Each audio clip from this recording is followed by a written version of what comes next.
Muy bien, ha sido un viaje muy emocionante por el Sermón del Monte. El domingo pasado presencialmente estuvimos hablando acerca de este tema de Jesús y- y el adulterio.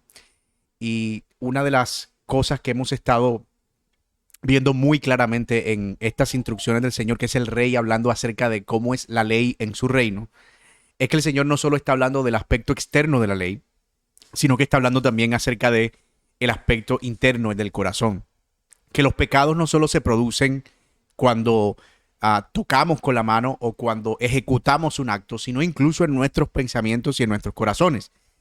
Y eso era algo novedoso para los oyentes del Señor Jesucristo, quienes se habían acostumbrado a juzgar las cosas de acuerdo con lo que, con el hecho, con el acto mismo. Es decir, si no había un acto consumado, entonces ellos entendían que no había ningún pecado cometido.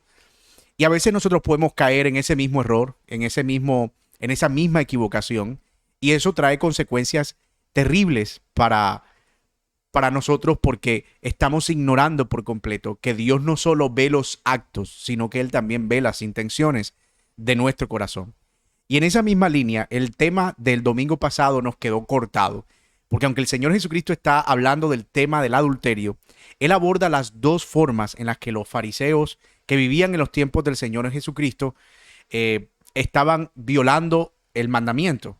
No solo como lo vimos en su momento a través de codiciar y desear la mujer ajena, o el hombre ajeno, como lo veíamos también por extensión, sino que también estaban pecando en el concepto que tenían con respecto al divorcio. Ellos entendían, por ejemplo, que un hombre podía, en cierto sentido, deshacerse de su mujer por cualquier causa y podía casarse una y otra y otra y otra y otra vez, todas las veces que fuera necesario, sin estar violando de ninguna manera un mandato en particular. Entendían que a los hombres se les debía proteger sus derechos como hombres, pero que eso ni siquiera debía considerar qué tanto se violentaba el derecho de las mujeres a tener también estabilidad en ese sentido. Así que el Señor detecta esta actitud hipócrita y se va con ellos o contra ellos o les aclara más bien a sus oyentes al respecto de esa actitud, mostrándole que no, que una separación mal ejecutada puede conducir también al pecado de adulterio y que no hay libertad para violentar el matrimonio por cualquier causa.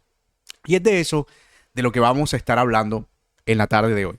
Porque yo sé que este tema del divorcio siempre genera mucha curiosidad. Las personas quieren saber, bueno, ¿es bíblico, no es bíblico? ¿Cuándo debería el divorcio ser permitido? ¿Qué pasa si se trata de un matrimonio difícil? ¿Cómo se puede ver el divorcio cuando se trata de un creyente o un no creyente? ¿Cómo hacer si hay infidelidad? Y si ya me divorcié y me volví a casar, ¿debo divorciarme ahora para volver a mi primera esposa? Y yo sé que esto genera en realidad muchísimas preguntas. Yo no les prometo que vamos a responder todas esas preguntas en la tarde de hoy, porque nos vamos a concentrar básicamente en la instrucción del Señor Jesucristo. Pero por tratarse de un estudio bíblico más que de un sermón predicado como los que tenemos cuando vamos presencialmente, quizá vamos a tener la oportunidad de interactuar un poquito con otros pasajes y complementar esta idea que aquí aparece en términos generales dada por el Señor Jesucristo. Así que lo primero que vamos a hacer es ver esa segunda forma de adulterio que cometían los que vivían conforme a la ley en el tiempo de Cristo y cómo Jesús corrige esa perspectiva. Y luego vamos a complementar eso con otros pasajes de la Escritura para tratar de entender cuál debería ser el proceder correcto de un creyente frente a la situación del divorcio, la posibilidad o cómo debería un creyente estimar el significado del matrimonio. Y voy a pedirle que vayan conmigo a nuestro texto, que está esta vez en Mateo capítulo 5, y vamos a leer todo el versículo otra vez para que tengamos, o todo el pasaje, algo de contexto, y veamos también los versículos 31 y 32, que es donde nos vamos a concentrar. Entonces, esto es la palabra de Dios. Ustedes han oído que se dijo, no cometerás adulterio, pero yo les digo que todo el que mire a una mujer para codiciarla, ya cometió con ella adulterio en el corazón. Si tu ojo derecho te hace pecar, arráncalo y tíralo, porque te es mejor que se pierda uno de tus miembros y no que todo tu cuerpo sea arrojado al infierno. Y si tu mano derecha te hace pecar, córtala, porque te es mejor que se pierda uno de tus miembros y no que todo tu cuerpo vaya al infierno. Y también se dijo, cualquiera que repudie a su mujer, que le dé carta de divorcio. Pero yo les digo que cualquiera que se divorcia de su mujer, a no ser, perdón, por causa de infidelidad, la hace cometer adulterio, y cualquiera que se casa con una mujer divorciada comete también adulterio. Yo quiero que veamos en primer lugar la manera en que este texto hace parte en realidad de un solo bloque. Permítanme aquí usar mi herramienta para dibujo. Fíjense que el Señor Jesucristo está abordando aquí el tema del adulterio, como lo vimos en la semana pasada, y ya nos ha hablado acerca de cómo se debe conducir el creyente en el reino en cuanto a las relaciones humanas, es decir, que no deberían los creyentes en el reino aguardar odio en su corazón. Y la segunda ley que el Señor aborda, o el segundo mandamiento que el Señor aborda en esta perspectiva de un nuevo reino que Él vino a inaugurar, es el tema del divorcio. Eso será un mandamiento que nosotros vemos en la ley de Moisés: no cometerás adulterio. Y algunos de los fariseos creían que, como les decía en la introducción, que si ellos no consumaban el pecado, entonces no había falta cometida. Así que el Señor les aclara, en primer lugar, que esa enseñanza que ellos habían oído, miren que Él les dice: a ustedes se les fue dicho, o ustedes han oído, no cometerás adulterio, y que eso es realmente una instrucción rampante solo para no acostarse con una mujer ajena. Pero yo les digo, y veíamos también cómo el Señor estaba introduciendo una nueva forma de entender la ley que no era común para ellos. Y les muestra que en realidad el pecado adulterio es algo que se comete en el corazón. Pero aquí, en el versículo 31, el Señor les muestra la segunda forma de adulterio que ellos no estaban entendiendo y que estaban cometiendo, creyendo que era un acto inocente. También se dijo, cualquiera que repudie a su mujer, dele carta de divorcio. Eso es algo como, si no te gusta la mujer que tienes, despídela y ya, siempre y cuando tenga una carta que Moisés había mandado. Y Jesús les corrige. Noten que la estructura sigue siendo la misma. A ustedes se les enseñó de una manera, pero yo les digo. A ustedes se les dijo de esta manera, pero yo les digo. ¿Y cuál es la instrucción correcta que da el Señor Jesucristo? Todo aquel que se divorcia de su mujer, y aquí hay una excepción, a no ser por causa de infidelidad, vamos a explicar eso en su momento, le hace cometer adulterio, la induce al adulterio, y cualquiera que se casa con una mujer divorciada también comete adulterio. El Señor los pone de frente a una realidad que ellos no habían considerado, y era que esta visión apresurada del matrimonio, de separarse por cualquier causa, era tan problemática como el mismo acto de acostarse con una mujer que no era su esposa. En términos legales, ellos habían vivido conforme a una regla que, si bien se había establecido en el Antiguo Testamento, ellos la habían convertido como en una especie de instrucción meramente legal. Es decir, para ellos el matrimonio y la separación era un tema meramente legal, pero que no tenía nada que ver ni con Dios, ni con la espiritualidad, ni con algo que Dios hubiese mandado, etc. Así que el Señor aquí de plano no solo está corrigiendo la actitud equivocada que se tenía con relación al divorcio ligero, sino que está reafirmando la importancia que el matrimonio tiene y el mandato de que, más allá del adulterio, es decir, el mandato positivo con respecto al adulterio es tener matrimonios sólidos o constituidos que honren al Señor. Cuando hablo de mandato positivo, me refiero a que casi todo mandato negativo que nosotros vemos en los 10 mandamientos tiene una contraparte positiva.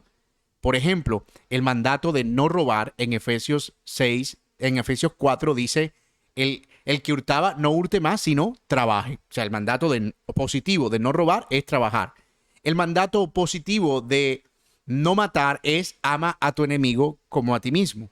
El mandato positivo de no codiciar la mujer del prójimo o no cometer adulterio, en este caso es ten en una alta estima tu matrimonio.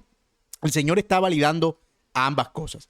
Está negando la ligereza del divorcio como algo que conducía inevitablemente al adulterio, y está afirmando la importancia del matrimonio. Entonces vamos a ver con este panorama general algunas implicaciones y el contexto nos va a ayudar a entender algunos aspectos de lo que el Señor Jesús está diciendo en este pasaje. Lo primero tenemos que decir, o entender más bien al respecto de esto es, ¿qué era lo que realmente se enseñaba con relación al divorcio en los días de Jesús? Creo que se los enseñé o se los mostré en el sermón pasado y les hablaba de que en los días de Jesús habían dos escuelas rabínicas. La escuela del rabino Hillel, voy a ver si puedo escribirlo aquí, a ver, la escuela del rabino Hillel y, por otro lado, la escuela del rabino Shammai. Estas eran dos escuelas rabínicas, Hillel y Shammai, que estaban vigentes en los días del Señor Jesucristo y que enseñaban la ley de acuerdo como a ciertas perspectivas. Por un lado, la escuela del rabino Hillel era la escuela rabínica liberal, por así decirlo. Hillel era el permisivo, el que estaba siempre del lado de, de hacer las cosas un poco más abiertas, de hacer las cosas un poco más, digamos, sin menos restricciones, de ser mucho más permisivo. Y la escuela de Shammai, por el contrario, la casa de Shammai era la casa mucho más conservadora. Es decir, la casa de Shammai sostenía posturas más estrictas que la casa de Hillel y ellos tenían como una ley que se llamaba el Talmud, que era como una explicación de la ley de Moisés. Y entonces las dos escuelas lo que hacían era proveer sistemas interpretativos para la ley mosaica.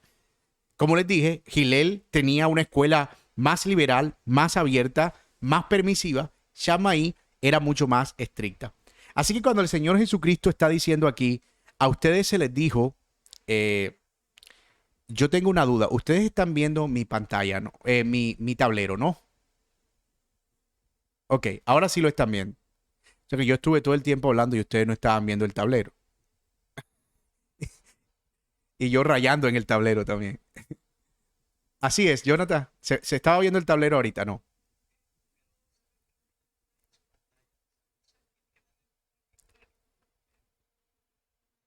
No, no, pero yo creo que debería estar viéndose porque esa es mi pantalla ahora mismo. O sea, es como que, como anclar, anclar, ¿verdad? Para que todos puedan verla. Ok. Y yo, y yo no puedo hacer eso como anclarla para todos, ¿no? Ok, ok, ok.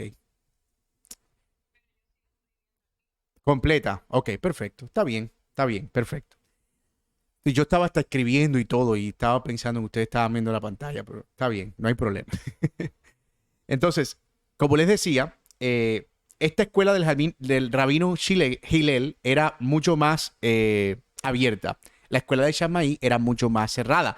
Así que la posición a la que Cristo se está oponiendo aquí es a la posición del rabino Hillel, que parece que era la de la mayoría. También se les dijo, cualquiera que repudie a su mujer, dele carta de divorcio.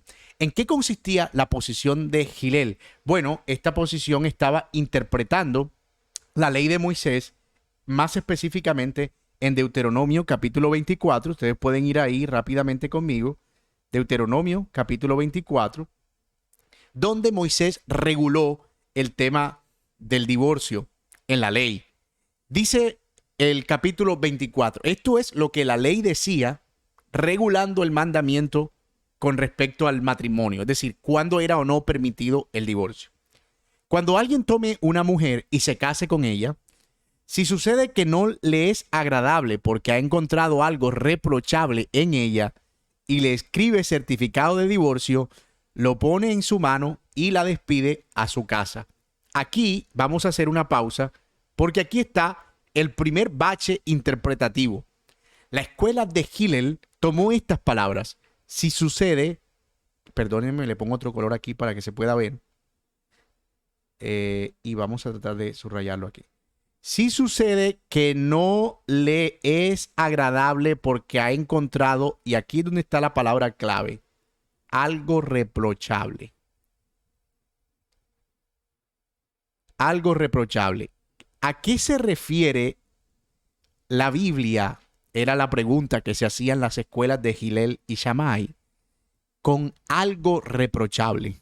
Bueno, la escuela de Hillel decía, algo reprochable puede llegar a ser si ella quema el pan. Algo reprochable puede llegar a ser si tiene un olor que no me gusta. Algo reprochable puede llegar a ser si su forma de cocinar no me es agradable. Y como ustedes se pueden imaginar, eso había desatado una divorcitis aguda en los días del Señor Jesucristo. Era muy fácil casarse y divorciarse si eras de la escuela de Hillel, porque básicamente decías, me caso, pero si definitivamente quemaste el pan, y en efecto hay algunos estudios arqueológicos que han encontrado fragmentos de estas cartas de divorcio donde se llegó a despedir mujeres justamente por quemar el pan. Y yo no estoy exagerando con esa posición. Es decir, como quemaste el pan, no puedo vivir contigo. Es decir, si no cocinas el pan como yo quiero. Y fíjense que Moisés había establecido este aspecto y le escribe certificado de divorcio y lo pone en su mano y la despide de su casa. Y ella sale de su casa y llega a ser mujer de otro hombre. Si el segundo marido la aborrece y le escribe certificado de divorcio y lo pone en su mano y la despide de su casa, o si muere este último marido que la tomó por mujer, el primer marido que la despidió no le es permitido tomarle nuevamente como mujer. Yo quiero que ustedes vean aquí el detalle y el propósito de esa ley en realidad. Cuando Jesús habló de esta ley en Mateo 19, dijo que Moisés la había dado por la dureza de los corazones de los hombres. ¿A qué se refería Jesús en Mateo 19 cuando ampliando este mandamiento dice que era por la dureza de los corazones? Moisés empezó a dar esta ley como un mecanismo para proteger a la mujer que estaba siendo desechada o que estaba siendo de algún modo puesta en la calle, sin casa. Acuérdate que en estos días de Moisés no era muy fácil ser una mujer soltera después de haberte casado. Era como que eso ponía un estigma sobre ti y de alguna manera podía anular cualquier posibilidad de que pudieras establecer unas nuevas nupcias que garantizaran la subsistencia tuya. Entonces Moisés introduce la carta de divorcio con el propósito de proteger a la mujer en esos días y que ella pudiera expresamente llevar un documento que le dejaba claro a un nuevo candidato cuál había sido la real razón por la cual había sido despedida, de modo que quedara en la potestad del candidato nuevo a ser esposo decidir si la recibía con esa salvedad o no. Pero era una forma como de que no se especulara de que si se pudo haber encontrado alguna causa reprochable de alguna manera, que no era lo mismo una causa reprochable menor que una causa reprochable mayor, que fuera fornicación o alguna cosa de esta, ¿no? Entonces, la carta lo que tenía era el propósito de dejar en claro los motivos legales por los cuales la mujer se había separado y proteger el derecho de la mujer. Note que detrás de todo esto está la protección de la dignidad. Versículo 4. Al primer marido que la despidió no le es permitido tomarle como mujer porque ha sido despreciada, pues eso es abominación ante el Señor. No traerás pecado sobre la tierra que el Señor Dios te da por heredad. Otra vez, no añadirás agravio a la mujer que ya has despedido. Era una especie de deshonra. Ahora bien, esa es la ley que en el Nuevo Testamento los fariseos están reinterpretando, pero están reinterpretando desde la perspectiva liberal que ya les mostré y que era típica de este rabino llamado Shammai. Entonces, ese era el problema al que Jesús estaba apuntando. Si nosotros tuviéramos que apuntar a algo, diríamos que Jesús estaba mucho más cercano a la posición shamaíta o de la escuela de Shammai, que decía que en realidad la única causa por la cual una mujer podía ser reprochada repudiada, perdón. No me gusta mucho esa palabra, en español tiene una fuerza bastante significativa y aunque la Biblia la usa, yo creo que hay términos que tenemos ahora que son mucho más precisos, que pudiera ser despedida de su casa, ¿verdad? Pero el acto era realmente fuerte. Entonces, la única razón por la que una mujer podía ser despedida era si había cometido algún pecado, en este caso, un pecado de adulterio, de infidelidad o, como dice el texto, de fornicación. La palabra allí, fornicación, es la palabra porneia, que tiene relación estrictamente con infidelidad desde la perspectiva del pecado sexual.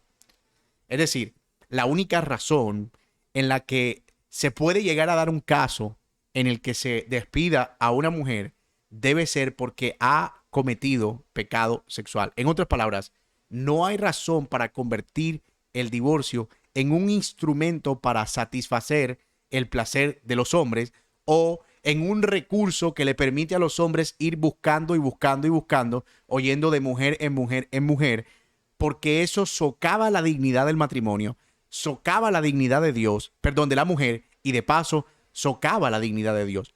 Porque Cristo entendía que parte de la dignidad del matrimonio recaía en el hecho de que cuando Dios creó a Adán y a Eva, y esto es lo que dice él en Mateo 19, podemos revisarlo ahí, en el capítulo 19, hablando exactamente del mismo tema, Jesús dice lo siguiente: y se acercaron algunos fariseos para ponerle a prueba diciendo, ¿le está permitido al hombre divorciarse de su mujer por cualquier motivo? Él ya había hablado de eso en el Sermón del Monte, pero aquí volvieron a acercarse a él para preguntarle sobre esto de lo que estamos discutiendo. Y era como una forma de ponerle a prueba. Si Jesús decía que no, se iba a echar encima a la mayoría que creía que sí, que por cualquier motivo te podías divorciar. Y Jesús le da la vuelta a la torta, como decimos, y le responde, ¿no han leído que aquel que los creó desde el principio los hizo varón y hembra? Y dijo, por esta razón el hombre dejará a su padre y a su madre, y se unirá a su mujer, y los dos serán una sola carne. Así que ya no son dos, sino una sola carne. Por tanto, lo que Dios ha unido, que ningún hombre lo separe. Y ellos les dijeron, entonces, ¿por qué mandó? Lo pusieron contra Moisés. ¿Por qué mandó Moisés a darle carta de divorcio y repudiarla? Y les contó, por la dureza de su corazón, Moisés les permitió a ustedes divorciarse de sus mujeres. Pero no ha sido así desde el principio. Pero yo les digo que cualquiera que se divorcia de su mujer, otra vez, salvo por infidelidad o por porneia o por pecado sexual, y se casa con otra, comete adulterio. ¿Qué está haciendo Jesús aquí en este texto? Está vindicando el hecho de que la razón por la que el divorcio es un pecado delante de Dios, por cualquier causa, es porque socava la dignidad del matrimonio. Miren el versículo 6, donde Jesús vindica el matrimonio como algo creado por Dios y que debe ser guardado con dignidad. Así que ya no son dos, sino una sola carne, porque lo que Dios ha unido, ningún hombre lo separa. Esto era lo que los fariseos no estaban entendiendo. ¿Qué era lo que había detrás de la dignidad del matrimonio?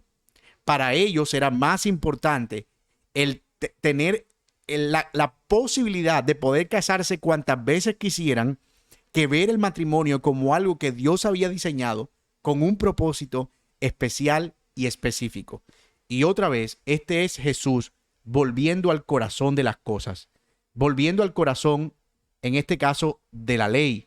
Dios no estableció el divorcio como algo que fuera de su voluntad, porque socava la autoridad o la bendición del matrimonio.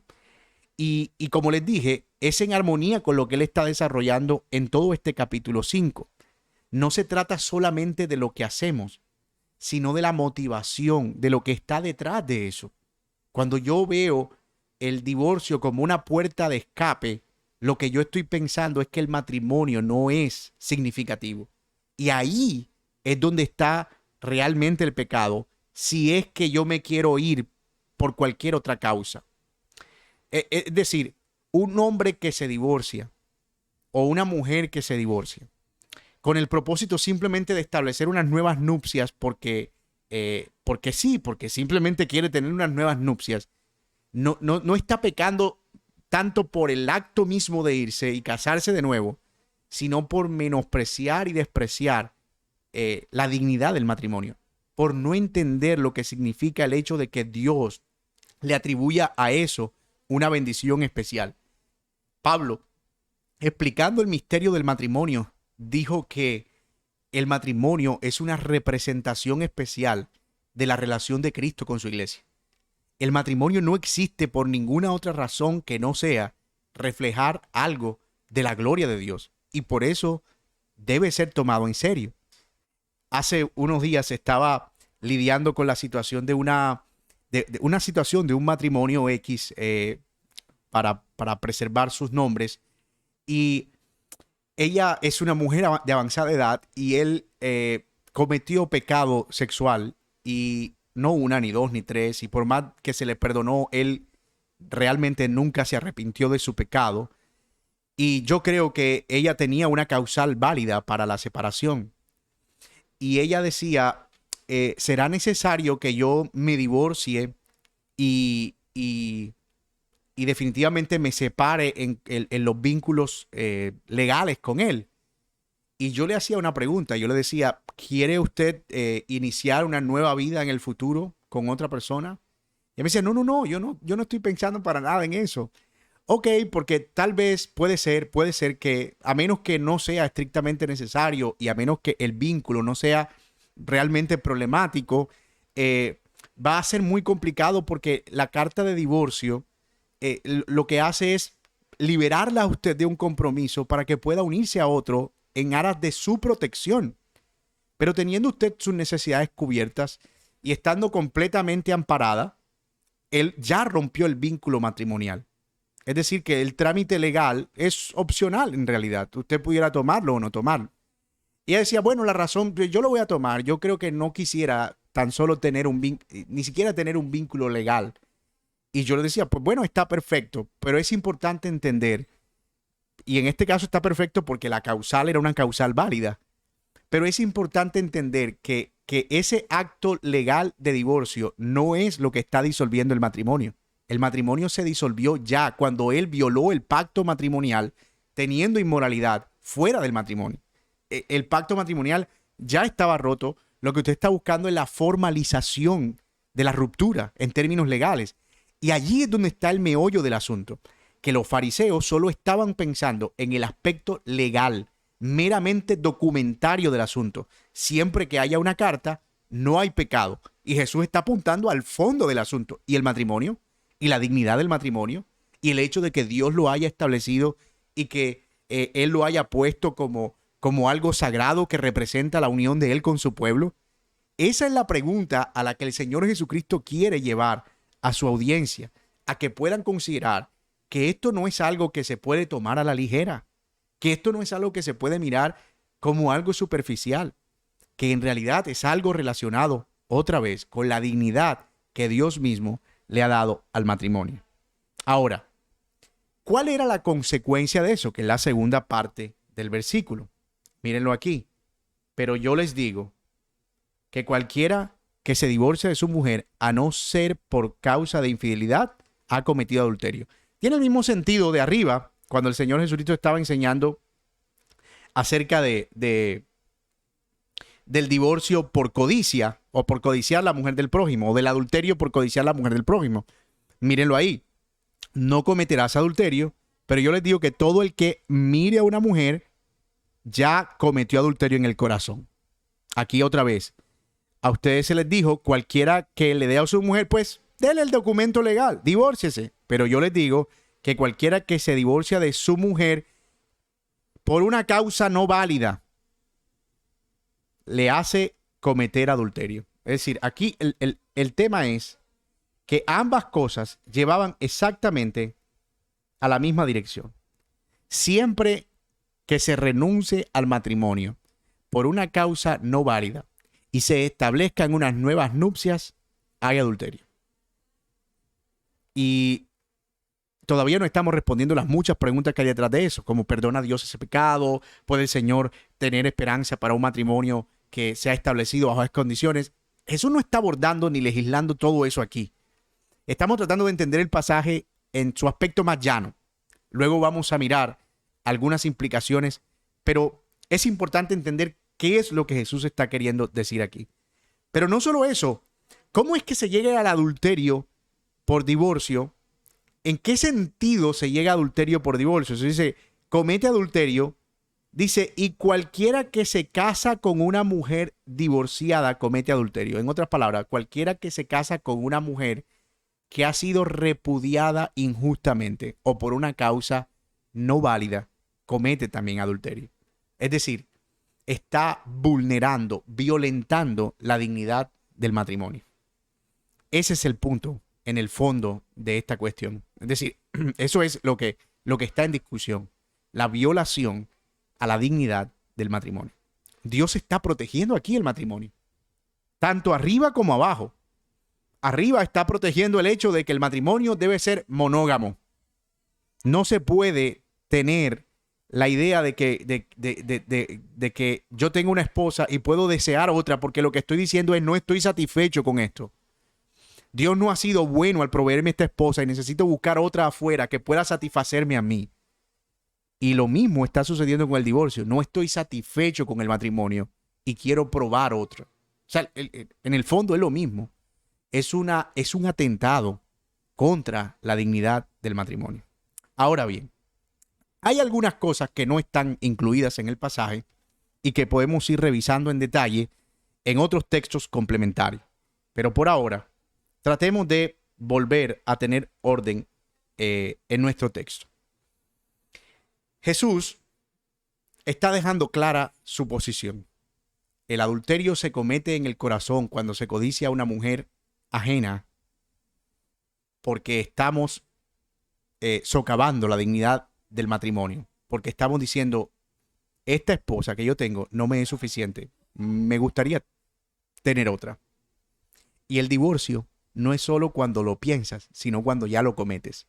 Si ya no solo codiciaste a una mujer, sino que usaste un recurso legal para separarte de la que tienes con el propósito de ir y el problema a otra mujer. Y el problema con eso es que terminas cometiendo adulterio con la nueva mujer con la que te casas y terminas haciendo que esa mujer repudiada injustamente también establezca una relación ilícita. Ya ustedes se pueden imaginar la ola de preocupaciones que eso pudo haber representado, los callos que el Señor Jesucristo estaba levantando en ese momento. Pero esa es la realidad del pasaje. Ahora bien, las preguntas alrededor de eso son, ¿qué significa realmente eso de salvo por causa de fornicación o de infidelidad? ¿A qué se refiere la excepción? Es decir, ¿cuándo sí es legítimo el divorcio? Bueno, deberíamos entender que lo es, en el caso del Señor Jesucristo, a no ser por causa de fornicación. Es decir, cuando ya se violentó el pacto matrimonial antes de firmarse el documento. Es decir, el adulterio, el consumar una relación extramatrimonial, ya rompe el pacto matrimonial. Lo rompe definitivamente, porque el pacto matrimonial, más que el documento, son el compromiso que yo hago. Te voy a ser fiel, no voy a tener otra mujer que no seas tú, y voy a estar contigo hasta que la muerte nos separe.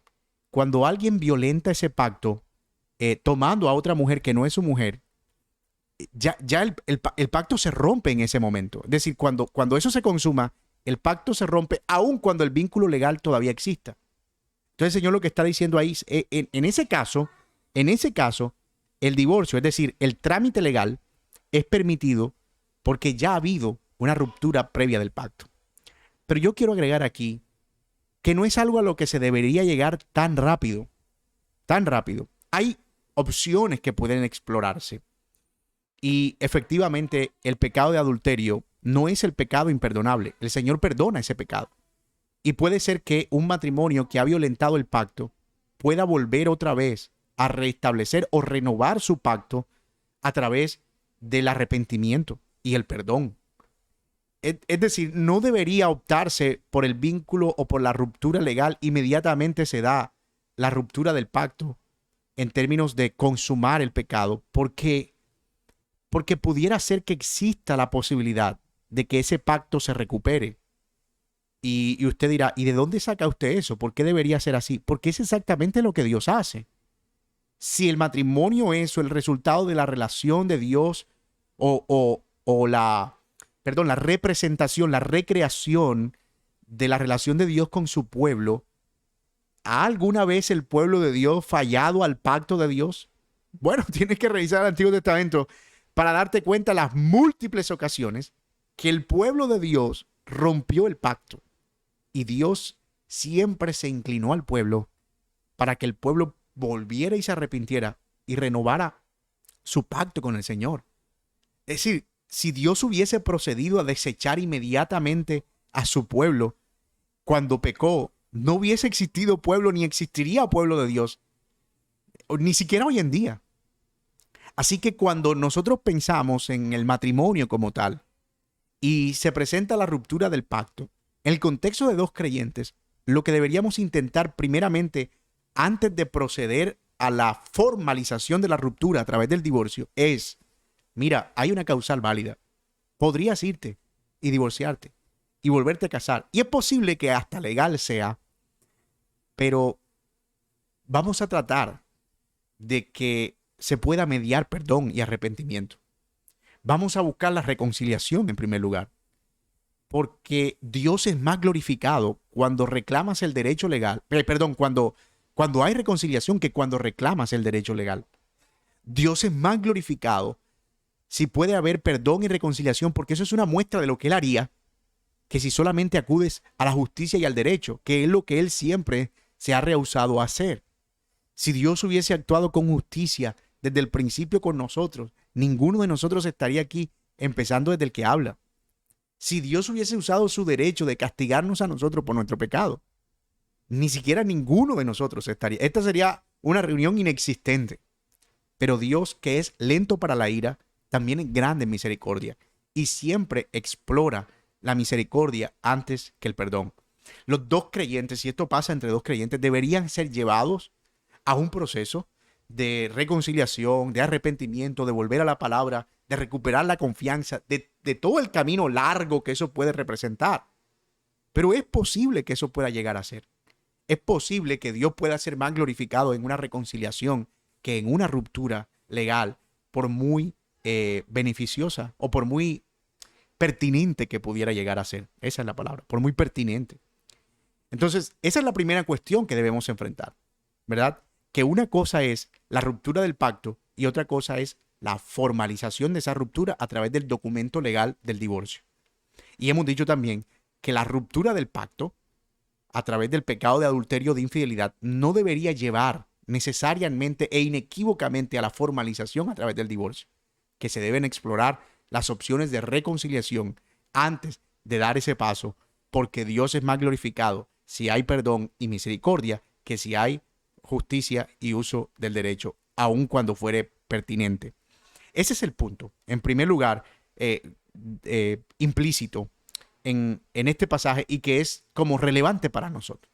La otra cuestión aquí es, ¿y qué sucede si por alguna razón yo llego a separarme y resulta que esa separación no es en términos bíblicamente aprobables?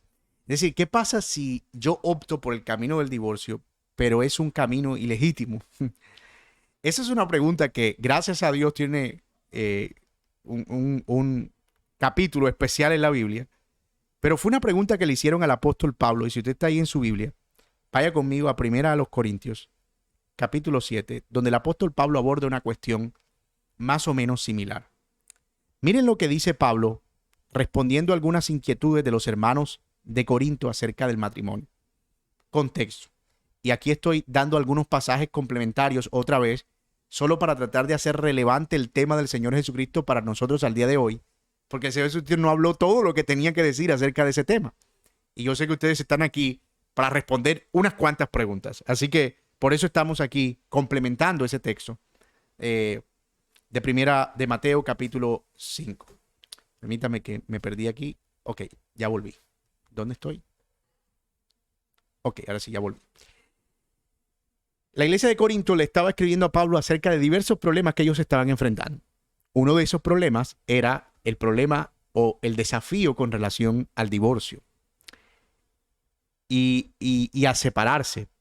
La razón era, ellos querían separarse de sus esposas, los hombres y las mujeres también, porque en la ciudad donde ellos vivían, Corinto, el sexo era visto como algo realmente impuro.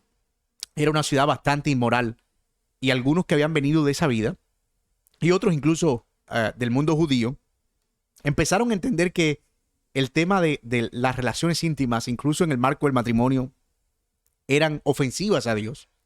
y le escriben a Pablo y le dicen, Pablo, nosotros estamos considerando, es lo que podemos ver a través de la respuesta de Pablo, que la pregunta era más o menos así, nosotros estamos considerando el no, el romper nuestro matrimonio porque no queremos tener intimidad conyugal. Y ya que no tenemos intimidad conyugal, porque eso es, nos parece que es abominable, que no está bien, aun cuando estaban casados, ¿no? Queremos saber si eso está bien. Y Pablo les responde en el capítulo 7 y les dice, en cuanto a las cosas que me escribieron, bueno es para el hombre no tocar mujer. Está bien que decidan abstenerse y está bien que decidan no inclinarse al pecado o a la sexualidad. Pero, dice Pablo, por razón de las inmoralidades, que cada uno tenga su propia mujer y cada una tenga su propio marido.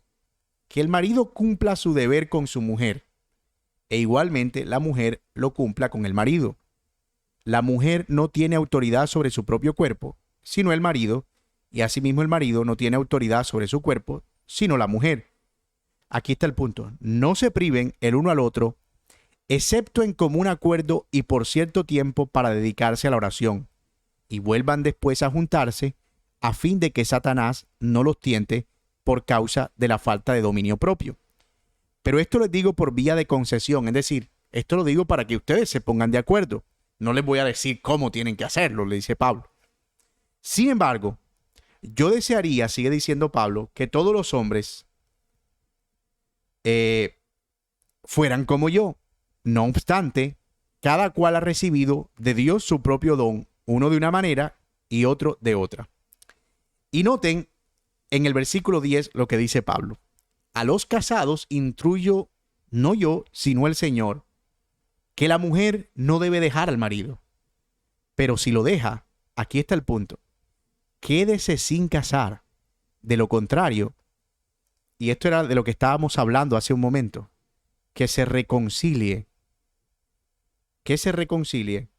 con su marido. Y que el marido no abandone a su mujer. Pablo está, y hay que tener muy en cuenta el contexto, por eso empecé a leerlo, está respondiendo a la pregunta de ellos diciendo, si ustedes quieren abstenerse del sexo, incluso dentro del matrimonio, y por eso quieren divorciarse, quiero aconsejarles que si ya se separaron legalmente, vuelvan a juntarse. Reconcíliense. Y si definitivamente decidieron no volver, entonces no se vuelvan a casar. Porque si lo hacen, cometen adulterio, es lo que mandó el Señor. ¿Y por qué cometen adulterio? Porque la causal por la que se están separando no es una causal válida. Además que no va a tener mucho sentido. Por un lado, no quieres tener intimidad con tu esposo o con tu esposa, pero te estás divorciando y te quieres volver a casar. Me late que lo que querías era tener intimidad con otra persona. Es lo que está diciendo Pablo. Es decir, si realmente te estás divorciando, entonces quédate sin casar. Es decir, no vayas a unirte a otro cuerpo porque la separación por la forma en la que te estás separando del cuerpo que ya tienes, en este caso de tu esposa o de tu esposo, no es una causal válida. Estás atentando contra el mandato del matrimonio. Por eso Pablo dice, mando no yo, sino el Señor. Ahora, surgía una cuestión. Pablo, eso pasa con los hermanos, note, pero a los casados, es decir, a los hermanos casados. Pero Pablo, tú no sabes. Yo estoy casado con un no creyente, o una no creyente. O estoy casada con un no creyente. Yo sí puedo separarme, ¿verdad, Pablo? Porque al final, si estoy casada con él, eso significa que ese matrimonio no vale. Y entonces Pablo dice aquí, en el versículo siguiente, pero a los demás, ¿quiénes son los demás? Los que están en yugo desigual, los que son matrimonios mixtos, es decir, cuando hay un creyente y un no creyente. Eso es los demás. Arriba, Pablo aquí, a los casados, se refirió a cuando los dos son creyentes. Pero abajo se está refiriendo a los matrimonios mixtos. A los demás, digo yo, no el Señor. Eso no significa que lo que Pablo está diciendo es menos importante. Lo que está diciendo es que el Señor Jesús no dejó una instrucción específica sobre eso. Pero Pablo, inspirado por el Espíritu Santo, está instruyendo a los hermanos en sabiduría. Eso es lo que quiere decir ese texto. Que si un hermano tiene una mujer que no es creyente, por eso decimos que es matrimonio mixto, y ella, aquí está el punto, consiente en vivir con él, no la abandone. Y la mujer cuyo marido no es creyente y él consiente en vivir con ella, no la abandone. Y aquí Pablo explica por qué. Porque el marido que no es creyente es santificado por medio de su mujer, y la mujer que no es creyente es santificada por medio de su marido creyente. No es que ser creyente a una hermana hace que su marido no creyente se convierta. Es que indudablemente las bendiciones que ella reciba por ser creyente, esas son bendiciones que van a alcanzar también a su marido y viceversa. Sin embargo, y aquí está otro punto clave, si el que no es creyente se separa, la palabra detrás de eso es se divorcia, que se separe. En tal caso, el hermano o la hermana no están obligados, sino que Dios nos ha llamado a vivir en paz. Y Pablo está introduciendo un concepto nuevo acerca de cuándo se puede llegar a producir también un divorcio en un matrimonio mixto. Cuando los dos son creyentes, siempre deberíamos buscar que el matrimonio se preserve por vía de reconciliación, incluso cuando haya pecado. Pero cuando hay un matrimonio mixto, lo que está diciendo Pablo es, el creyente nunca abandona el barco. El creyente nunca se va.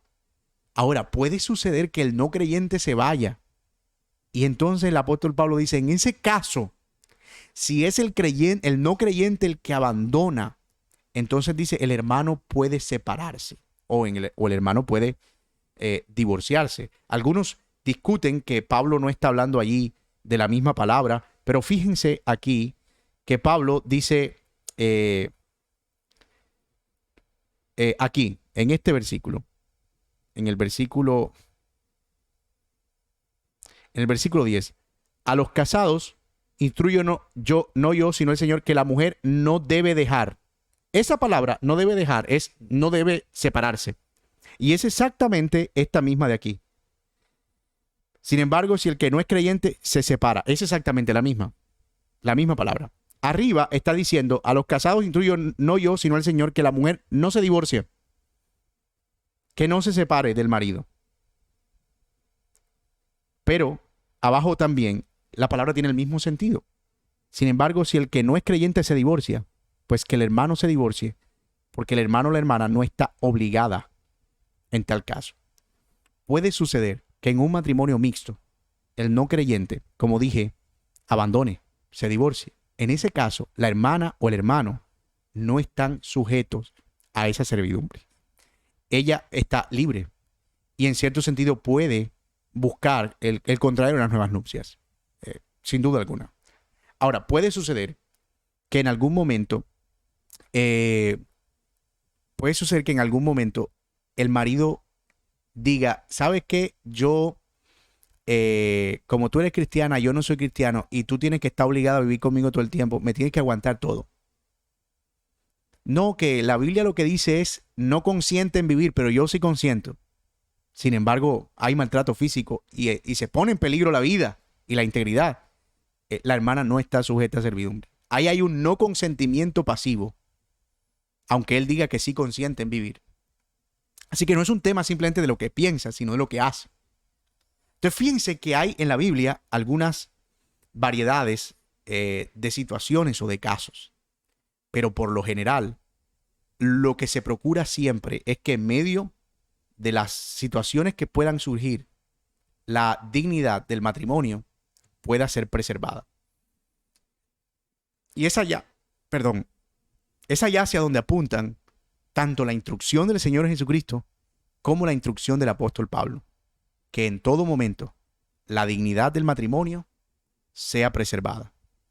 Así que, en conclusión, para ya ir cerrando el tema porque el tiempo se nos fue, vamos a volver a nuestro texto. El capítulo 5 de Mateo, otra vez. Mateo capítulo 5 y el versículo 31. Dice, pero yo les digo que todo el que se divorcia de su mujer, a no ser por causa de infidelidad, la hace cometer adulterio, y cualquiera que se casa con una mujer divorciada comete adulterio. Quiero terminar eh, destacando la forma en la que el Señor vindica aquí tanto la dignidad de la mujer como la dignidad del matrimonio. La ley, en este caso de los fariseos, parece que solo estaba orientada a garantizar el derecho de los hombres, pero se había olvidado de proteger la dignidad del matrimonio y también de proteger la dignidad y en un caso más extenso, la integridad de las mujeres. Y quiero cerrar con esto porque justamente una de las cosas por las cuales se ataca la Biblia es por sugerir que es machista o por sugerir que promueve principios misóginos o que Dios dictó leyes que degradaban a la mujer. Pero aquí yo veo a un Jesús completamente compasivo que está protegiendo la integridad y la dignidad del matrimonio, porque eso protege tanto al hombre como a la mujer y eso protege la gloria de Dios. También estamos viendo que en el reino, el propósito de los que viven en el reino no es otro sino ese, que todo lo que ellos hagan al final traiga gloria al Señor. ¿Qué es o cuál es la forma en la que los que viven en el reino guardan la ley?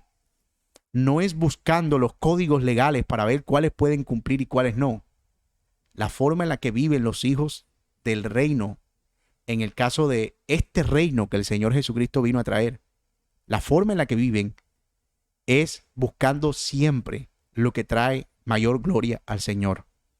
¿Por qué los hijos del reino deben perdonar a sus enemigos? Porque así también es nuestro Padre que está en los cielos, que nos ha amado en Cristo Jesús, perdonando todos nuestros pecados, aun cuando éramos sus enemigos. ¿Por qué deberían los hombres preservar la integridad del matrimonio en este reino? Porque el matrimonio refleja de una manera perfecta la relación de Dios con su pueblo. Y porque el matrimonio tiene una dignidad que es inherente a sí mismo. Es decir, de por sí ya el matrimonio trae una dignidad por el simple hecho de haber sido constituido así desde la creación por el mismo Dios. Dios bendijo el matrimonio, de tal manera que lo que Dios unió no lo separa el hombre. Hay una dignidad que Cristo está protegiendo allí porque sabe que el matrimonio da gloria al Señor. Así que en el reino nosotros estamos viendo el espíritu de la ley y ese espíritu de la ley nos está conduciendo a la gloria del Rey, a dar y a hacer todo lo que es conforme a la gloria de Dios. Mis amados, que el Señor nos ayude. Me gustaría poder dedicar algún tiempo a algunas preguntas si las hubiera.